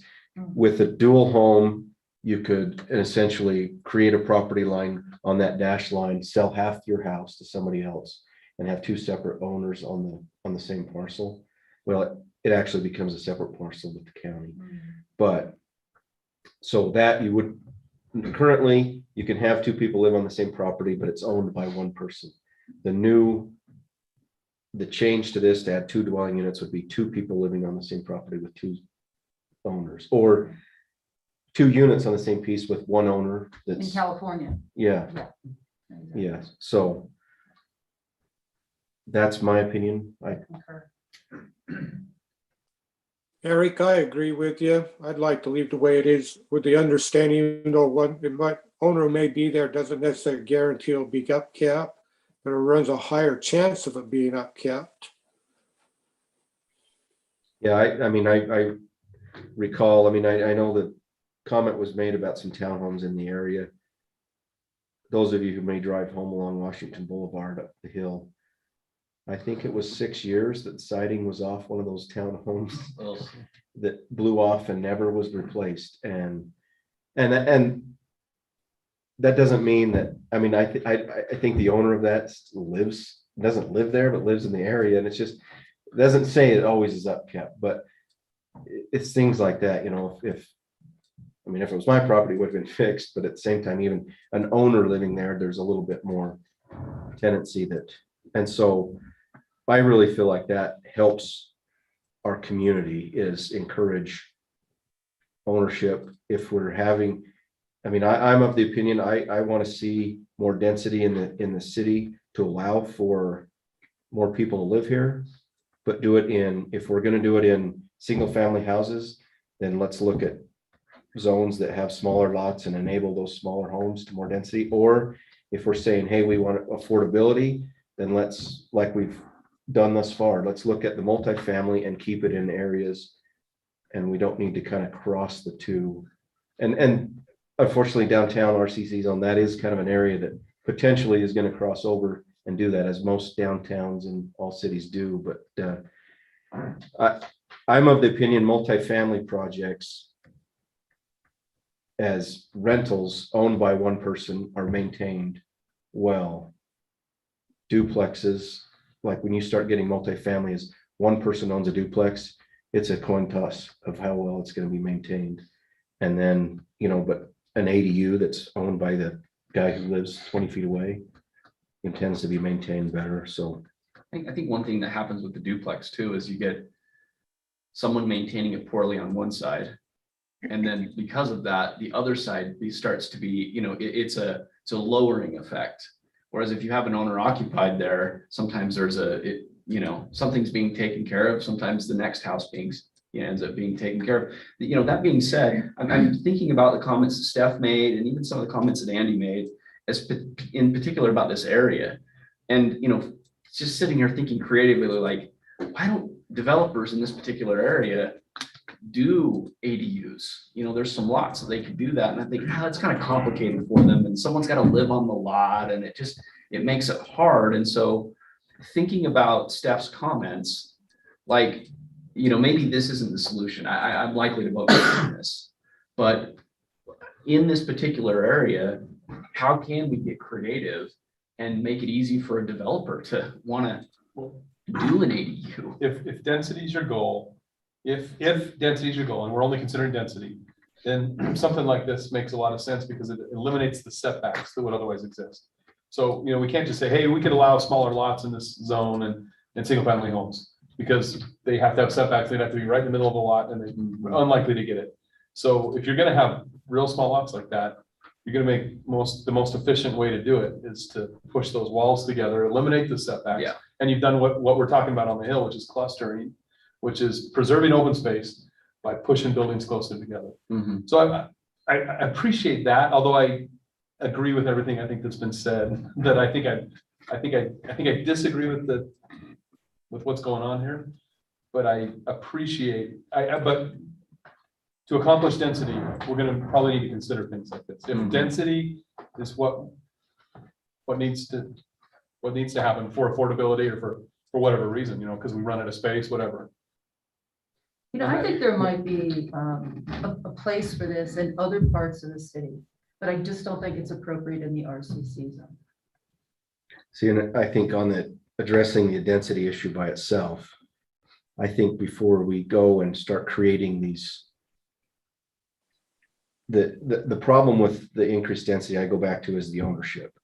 If every 80 feet you have a different owner, and then we're saying, well, now we want to go every 40 feet, you know, but have the houses connected and all that. It's the maintenance. It's a look, what are the chances versus somebody goes in here and says, hey, I'm going to build, you know, I want to 5 these houses and make them into 10 units, or say, you know, we would encourage you to go buy 1.5 acres or 2 acres of ground over here that's still ground and build one building that's got 10 units in it. Mm-hmm. So in my opinion, until we're to that point, maybe we don't need to be dicing this apple right here yet. And part of it is we don't have an applicant that's asking for it either. So we don't have examples of how great it can be, because the applicants always show us how great. The staff always shows us how bad. Just kidding. Well, staff's point was well made that this is largely going to be infill projects. Yeah. And when you said, well, the thing that makes that golf course look so nice is the cohesion that they took.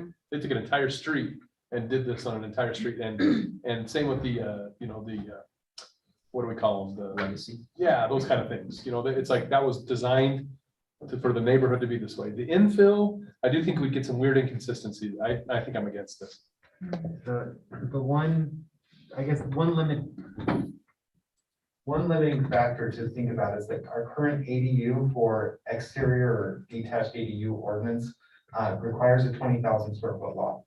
So maybe that's something that we should rethink, because that in and of itself right now is pretty limiting to a large percentage of the city. So if we wanted to be more creative about ADU as infill, maybe we pull that number down a little bit. You know, we could do a GIS analysis of the city and the average number of lots at certain sizes or something along those lines. Because that's probably a more realistic next step, because on those, in most other cases, what you're really looking at are basement apartments in existing homes, which I think is another great solution for infilling rentals into single family neighborhoods. But we have that is one restriction that exists today. Yeah, and I would agree. I mean, mostly what we keep talking about on this is envisioning everything attached together, which the ADU would allow it to be attached. But I'm in agreement with you on the size for the ADU ordinance. That's probably going back to the same thing as the as the, I lost the word, but the detached buildings, the garages, the Accessory. accessory buildings, thank you. How we surmise that, hey, let's not worry about what size the lot, let's not worry about what the zone is. Let's look at how big the lot is. And that possibly could be, with the ADU is same as, we've done that, but we're saying, hey, it's 20,000 foot lot. And maybe that's the way we address it, is saying, if you can meet setbacks and all these different things and want to build a 400 square foot detached accessory dwelling unit, we'd look at that. And maybe that's the next step to take in addressing some of the other areas of the city first. So. And I would maybe suggest with that maybe we talk about when we talk about detached or attached units, there's a size, like it can't exceed a certain size of this or that. There might be a discussion about maybe peeling that number away, because a good example is the Denny Coop. If we didn't have that size restriction, then he could leave the existing house as the main house and build a bigger accessory dwelling unit. It's just the way that things are defined that causes kind of some weird stuff. And so it might be something we should throw into the discussion is, if the thing we care about is how it fits into the neighborhood, then maybe we ought to be looking at lot coverage and not so much of how the buildings relate directly to each other. Yeah. Just a thought. Andy, we're out of public comment, but being you're the only one here tonight, I'll let you make a comment. Well, I just had a question. I mean, for me, the people that would be coming on my property, if I want to have someone there, is often family. If I want kids coming, so I don't know. Do tiny homes have a place in this discussion? Someone could say, well, you could bring something that you could fit on your property. I mean, that's something that people could afford, that could be owned, right? Where you probably would have the owner stay, especially if you have people who are getting older and want to stay, and maybe they need to have passive income, and this might be something that they would be willing, where they allow for it, where, how big, I mean, I don't, I'm just throwing this out. Yeah, that is something that's allowed now in the ADU. Okay. Is bring in a tiny house or something like that, it's So maybe detached. that can be. Addressing that on the, so. Spell it out that way is a. Yeah, so the limitation is no more than 40% of the size of the existing home. The residential building code really limits the size that it can get. Anything smaller than about 400 square feet, you start to get into this really kind of different section of the code. It's permissible, but it really comes down to the lot size. I'd imagine that there likely are half-acre lots in the RCC zone. I'd imagine they're more rare than like a 10 to 15,000 square foot lot. And a 15,000 or 10,000 square foot lot might make sense to put a 20 by 20 one bedroom or like studio style ADU in the backyard that matches the main house. That's just a policy discussion for another time. Yeah, that would be my recommendations. We maybe look at addressing things that way before adding the 2 family units back into RCC. And one other thing, and this is in response, and I'm in no way endorsing a specific company. Let me share this so that it shows up on Zoom too. But both of these homes, these units have built-in mother-in-law apartments. They're basically flex space. So you can build the home, put your kids in there, and when your kids move out, move your mother-in-law in there and change it from a single family home with, 2 kitchens to 2 separate units, and it's something that a lot of the home builders are designing now because of that change. And apparently, I mean, this is part of a project in North Salt Lake from what I could tell from the website, but they are all 14 of these units they're building will have mother-in-law apartments built into the fabric of the home. So it's Nobody weird wants any of their flexible. mothers to live with them. It's always mother-in-law.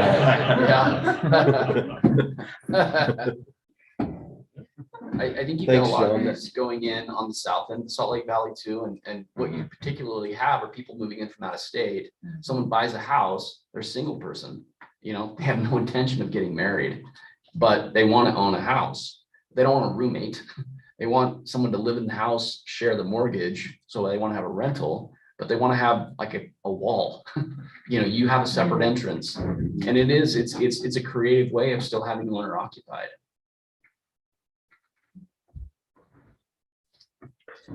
Well, we've discussed it. Anybody want to make a recommendation? Well, it sounds like, you're not looking for a recommendation from the city council tonight, Oh, that's, correct? You're yeah, just you did wanting our mention just feedback to discussion. bring back an ordinance for further discussion, or would you like, something else tonight? Your recommendation could be the direction to staff of where to go next. So that the next thing you see is in response to this discussion. So it's however you want it to be. I mean, this could be, we don't like this at all, or rethink it. There's a bunch of things that we could do with the 2-family dwellings. One is Salt Lake City uses they control the concentration. So it's a number or percentage on a street or a block or something. Like you can have 2-family dwellings, but maybe there already are the concentration that we would permit within a 4-block radius or something along those lines. So we can dive deeper into it. We can bring back ADU standard changes. I mean, I'm open for whatever direction you want to go, or leave it alone altogether and wait for an applicant to come in and bring this up. But you're not looking for any vote from us tonight, No, just there's some no real- guidance. No, we held the public hearing. There's really no vote because there's not an actionable ordinance to move at this point. I mean, my opinion would be if we're gonna look at trying to figure out a way to enable an increased density in the RCC zone would just really be figuring out how to address the ADUs to be detached on smaller lots. That way we're keeping an owner occupied requirement in there. I just don't see what enabling them to split units and sell them and everything. You're not going to be able to, there's no way we can control ownership, owner occupied is what we feel like is, I at least feel, it seems like everybody's in agreement that that is an important component to. Yeah, I would add to that whether they're attached or detached, I think trying to make these ADU standards more approachable for both current residents who own property, but also developers who might come in and say, oh, I see a path here. Because I could see developers, and we have examples up there doing it, but nobody's doing it here in the area. And probably part of it is they look at the ordinance and they're like, how do I even attack this thing? I just feel like every single family home should be required to have kitchen hookup in the basement and basement entrance. It's just There you go. That's the standard. Like that should be your, and you can't dictate design on single family homes, but those two things alone would lower the bar so much for a future renovation of that space. A basement walkout. I was quoted $15,000 in my house because I had to replace a panel of my driveway to do it. And it's not a real deep basement, to dig, or a difficult one. I mean, they can drive literally down my driveway, but it's $15,000 to do a basement walkout. And with the construction of my house, and this is $2018, but it was like $7,200. And we took it out because we optioned it up, and then we got sticker shock, and then we optioned the house back down. And I always kicked myself for not keeping that in there because now there's this barrier to doing a basement apartment that doesn't require somebody, a stranger, or even my mother-in-law to walk through the house to get to the basement. Well, let's just go straight communist and give them a penalty if they don't do it. It is now building code requirement. You will pay a $7,500 impact fee if you choose not to do a walkout. This has been really helpful, and I will bring that back. It will necessitate probably some changes to the general plan future land use map, or maybe it doesn't, and it's just one of those discussions that gets kicked down for the future for how we regulate and or enhance the 2-family dwelling use there. The ADU stuff's just got to get easier to do. It's too complicated. All right, item number 9, zone map amendment 2021-7. This is a public hearing for consideration and recommendation on a legislative application to rezone properties located at 346 East Pleasant View Drive, which is the former North Ogden Public Works site, 485 East, 2550 North, which is the senior center, including lot number 2 of the North Ogden City Center subdivision, and property at 505 East, 2600 North, which is City Hall, the library, and the police station from RE20 CP2, and residential city center to the civic zone. Presenter is Kai Johnson. Kai? Evening, Chair and Commission. So that about states what it is these primarily these kind of three areas that are combined into two rezones. You can see on this exhibit here. These will be rezoned to the residential, or from the residential city center, RE20 and commercial zone to the civic zone, which was established, I think, about a year and a half ago. Part of this is the creation and the building of the new police station is kind of the impetus of the bringing this rezone before you guys this evening. Do you have any questions about this rezone or for me? No. Let's go ahead and open the public hearing. Public hearing is now open for item number 9. I'm not going to read all the addresses, but it's zone map amendment 2021-7 to essentially rezone city-owned property from its current zone to a civic zone, which is to establish the civic zone is for public property that is public use or owned by the public, i.e. the city or some public service entity. The public hearing is now open. If you'd like to address us, please do so at this time.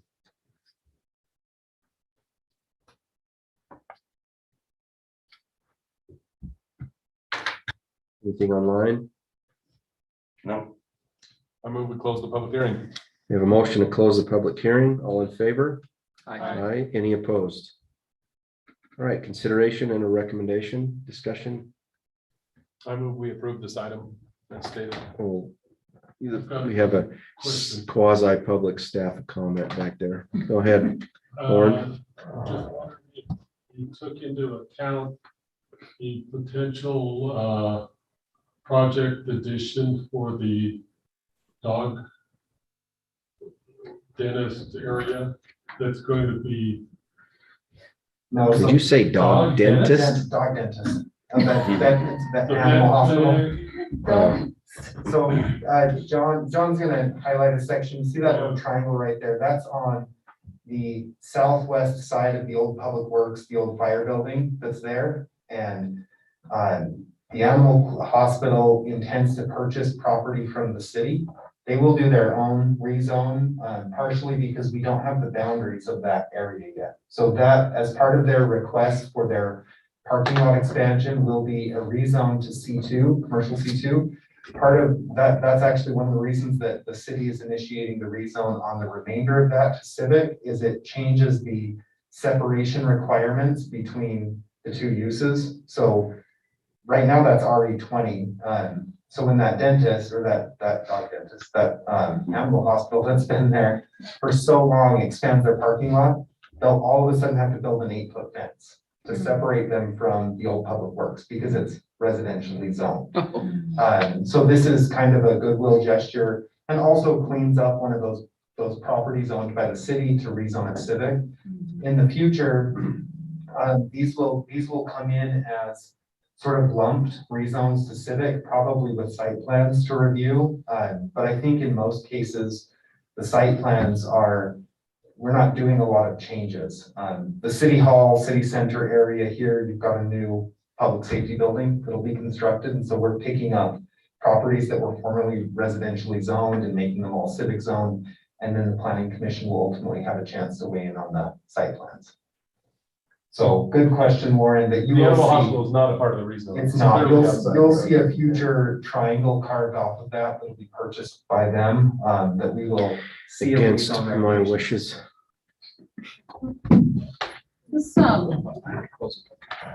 That's it. You want to close Pleasant Drive, make a park, now you just got rid of half your. This little Can we discuss that right now? Because I'd like to. section that juts Before a out motion. just west of the senior Yeah. center and the city hall. That- What is the intention for that? Just, So that's these designated wetlands behind us. Okay. So to the, just to the west. of the city Unbuildable at hall. this point. Unbuildable. And the city retains ownership of the property right now, all the way up to 2600 North. And that would remain commercial and ultimately be hopefully sold and developed commercial. Okay, The council has declared it as surplus and is entertaining offers on it. okay. Yeah, so. Thank you. So I made a motion earlier. Was that seconded or does that die? It died because I want to make some No, comments. Well, the well, motion can stand and we can discuss it after. so, Alright.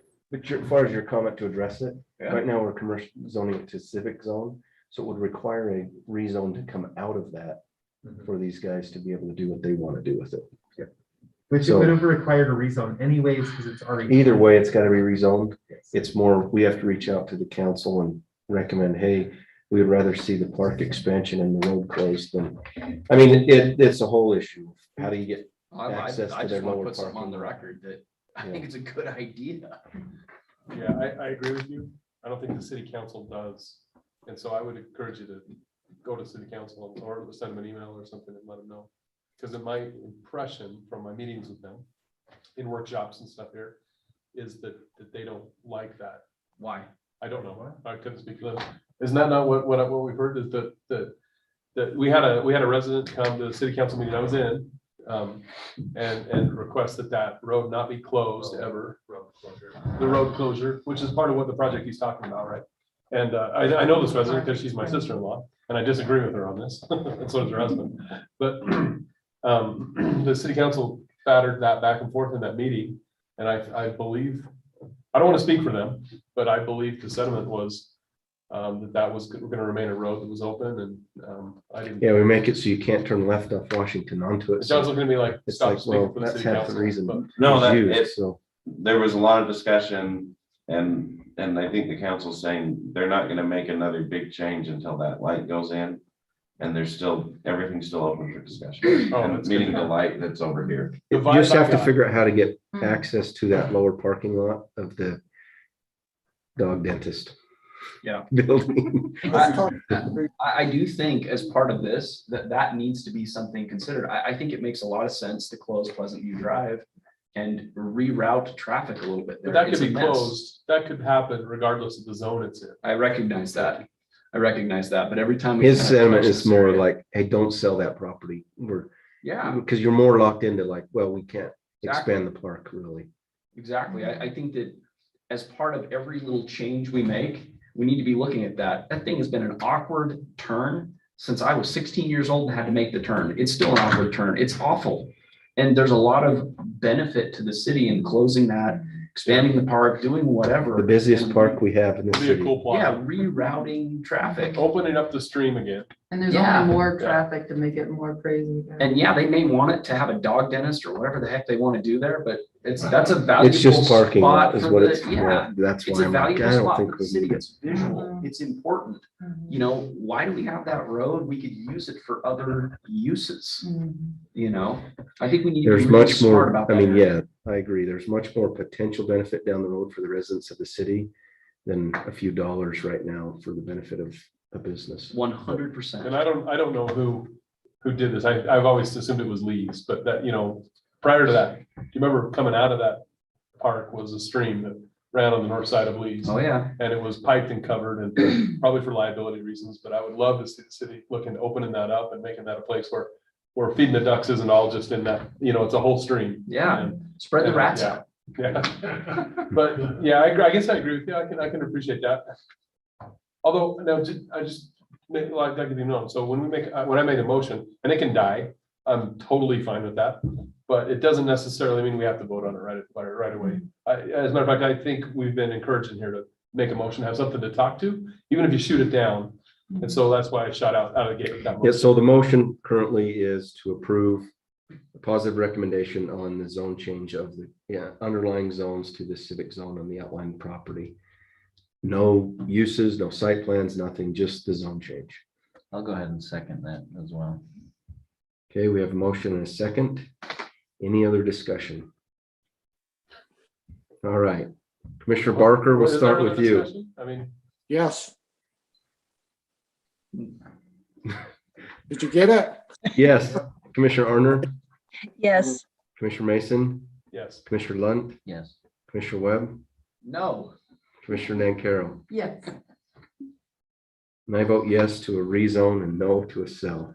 But that's not up for vote. If you vote no. I did, yeah. Okay. All right, I understand why you would know. Yeah. remarks from planning commissioners, if you want to expand on your desires to not sell city property or, I mean, that's a discussion for, I mean, I think I talked about closing that road, I don't know how many years ago. Commissioner Swanson agreed with me, and has kind of taken it and really, I think that'd be a benefit to expand that park. Figuring out how to get access to the lower parking lot from the vet needs to be figured out, otherwise we can't really close the road unless we can get them either off the existing Pleasant View Drive and tie that in the parking lot and then close it from there to the west or somewhere. But that property back there, they want to expand the parking lot on, is ideal usable ground for a park if we were to close that road and expand it, because it's flat, it's even with the road, and it just, there's not a building there. Cell phone tower limits things anything further north, but that's my opinion on that anyway. And I don't have any other remarks other than Commissioner Thomas, I completely agree with you. And if my sister-in-law is listening, Ashley, I'm sorry, but I agree. Go ahead. I think that in addition to that, we talk about our beautiful mountains. And our beautiful mountains are something they're elevated. We can see them. But there are other parts of our city that approach that elevation. And when something is higher, like a flag or whatever, you see it. And when you come to the busiest intersection in North Ogden, this is an area that you see the stump. You see, that area, and this particular piece of property is a visual part of North Ogden. We have certain shared resources, and the view of our mountains are a shared resource. The view of these properties is a shared resource. When we come home, it'd be nice to see something that was attractive. In addition to that, the community has expressed interest in having a walkable downtown. Well, what is there to walk to and from, right? And if we had a plaza, I envision a plaza, an amphitheater, I don't know, probably a four-letter word, the amphitheater, we got one. But you know what I mean, like what Ogden City has, kind of a thing. Like kids sing this, Santa Claus Somewhere to put comes there. Santa's workshop. Yeah. So I imagine an expansion of Santa Workshop. So he's not, or something like that, and maybe a snow cone shack in there. And There is a history of that in this community too. And the original place where people would go was the old North Ogden Pool. It got moved over to an area where people drive to it now. But I can remember going to the North Ogden Pool at North Ogden Elementary. Yeah, that's back when we walked home from school. We walked to school. But I'm saying that there's history in the community, and there is an ethos in the community of where people would. You still see people crossing those intersections down there. If we made it easier for people, I think people would come out of the woodwork and re-embrace some things like that. But we have to make steps to make it easier. And there's great memories with those things, and I think there could be great future memories. We also have a canal road, a little dirt strip that goes through our whole city, and it's wonderful. It's amazing. People walk on it, people do stuff. I mean, this is a community where people would get out and go to plazas and places, and there's cities all around the world where people walk to things and have a different experience, and there's opportunity here for that. To be fair, do you remember what that duck pond looked like in the 80s? Oh, do you remember how lonely, because there was no walkability to it? Yeah. It was, does anyone remember what I'm talking about, right? It was like, gross. I went there, my grandma and grandpa lived kind of nearby, and I would go there sometimes, and it was like, why am I here in this weird concrete? So it is better today, I believe. Oh yeah. Than it historically has been. There's some strides made there. That's all I'm trying to say. Any other comments? My iPad doesn't work. Do we care? Nor does your microphone. Oh yeah. I just want to. I'm feeling good. Mr. I was Armour? gonna say, I really agreed with all the discussions tonight. It's a little awkward on Zoom, obviously, like I just interrupted you guys, but especially the propane tank, just helping local business owners so they don't lose business when they don't have the things people want and stuff like that. So this is really off topic, but does anybody have an update or a status on the 7-Eleven that was supposed to go in on 1700 North on that corner? Is it still happening? I don't know, well, we don't know what we can say. Our site Oh, plan- okay, that's all right. The site plan is approved, it's sitting out there. We're not sure, maybe the viability of the project, but we haven't had it formally pulled as an application yet. Oh, okay, okay. I just thought should be some construction going on at this point for some reason. I don't know why. So, my bad. And it's probably safe to say we don't currently anticipate any construction in the near future. So it might just be on hold, but Oh, okay. sometimes we get information that we can't necessarily share because it's anecdotal and not necessarily from the official parties. So we're just trying to not say Yes, stuff we don't know for sure. So that makes sense. Okay.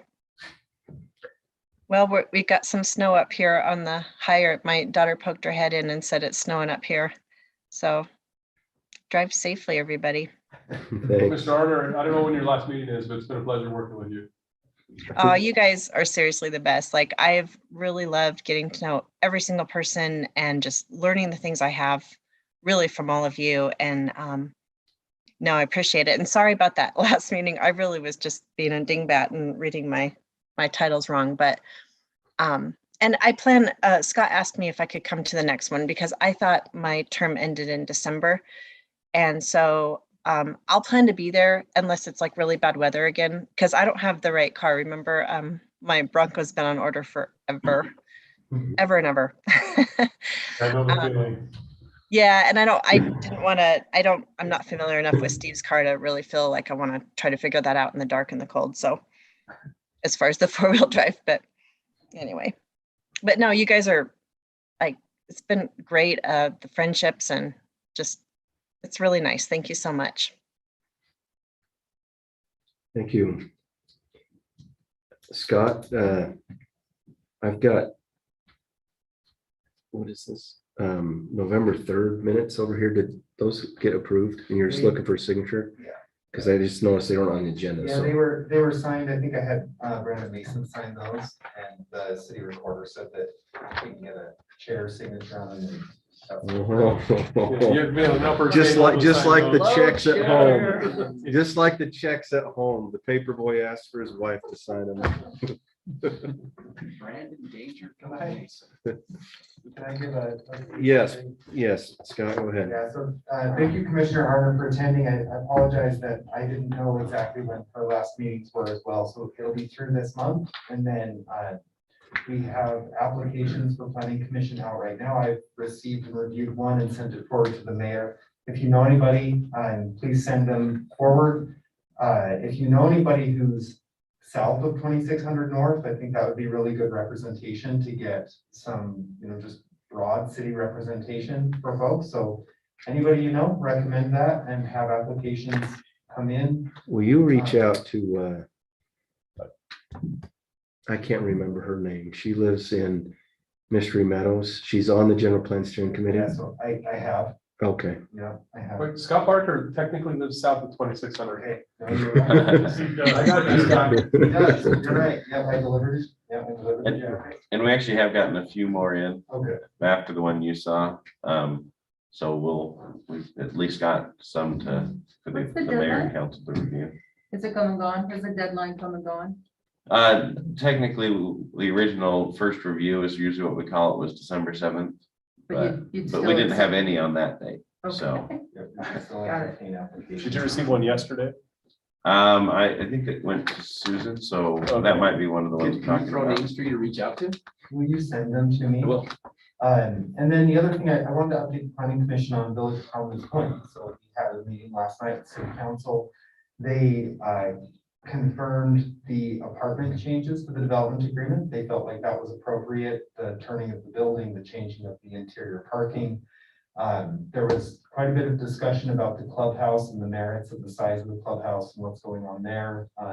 Snow storage came up, and then the council ultimately vetoed any amendment to the footprint of the independent living facility. So the developer is going to go back and reconsider that, resubmit to the planning commission again for consideration for a recommendation, because the The site plan, the elevations and the landscaping come through planning commission as a recommendation to the council for the ILF for ultimate approval. So But they want the footprint the same. Yeah, they want to hold that. What about the height? Height is the same, and because the footprint indicates where the split from 3 to 4 stories happens, they felt like I think they're gonna hold the developer steadfast to that same about 50% of the building being 4 feet or 4 stories tall, 50% of it being 3 stories. Doesn't matter where, it just. as long No, as it it's matters 50%. where, it's smaller on the west. Okay. So as it moves west, it's 3 stories tall. And there's specific foot height requirements for those stories as well. How about the But underground parking? They were okay as long as the footprint didn't change? if there was a lot of discussion about the underground parking, mostly in its viability next to the stream and with the surface water. So they were fine with it. They were actually, there's appreciation for him providing additional underground or under building parking, because that drives the parking ratio to nearly 1-to-1 just in that underground piece, because the original proposal had 25 units of parking or 25 spaces.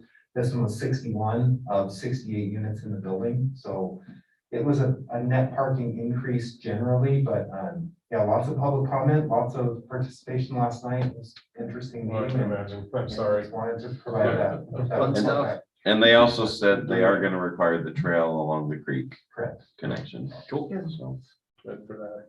And then we will wait for I'll meet with whoever is appointed as a new planning commission member. But there's Brent Bateman, the ombudsman, that we watched his videos. He has committed to doing an in-person training for the city on housing affordability and some of the things the legislature is looking at. So Brandon Bell actually has worked with him on that. We'll let you know when it is, but it'll be a joint work session, city council and planning commission, which likely means you guys get to attend one more meeting of the city council to come and on their night. So we'll let you know what that's looking like, hopefully in February, and just start to knock these trainings out for you. Thank you all. Thank you. John? Thank you for your service. I think Scott got you all your jackets.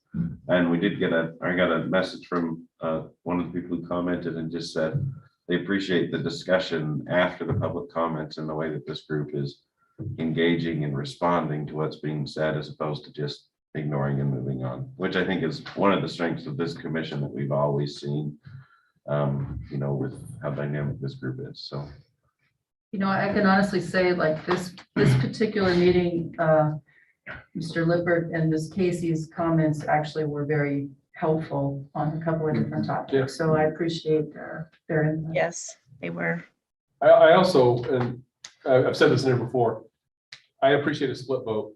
I really do, because I think I think when it just says, hey, the planning commission approved this and goes to city council, it doesn't present the complexities that we've wrestled with. And so when we come in at a 5-1 vote or something like that, at least the council can look and go, hey, this isn't a slam dunk. Because rarely is anything that comes through here, So I appreciate a split vote. So Commissioner Webb, don't know if I agree with all your votes. Oh, now we have it. Hey. Planning commission comments are over. No, just kidding. No, I'm kidding. I really appreciate the split vote. So the nerve to stand up and not get caught up in groupthink, I think, is super important here. well, one of my favorite things is going to small communities, planning commissions, and Eric has probably seen this before, where at least 2 of the planning commission members are related to each other and related to sitting council members. And those are always the most exciting from an attorney's perspective, because lawsuits ensue quite often with those scenarios. So thank you for your commitment to be involved and to provide that perspective that all of you have that's different. So Thank you. Motion for adjournment. Make a motion to adjourn. All in favor? Aye. Aye.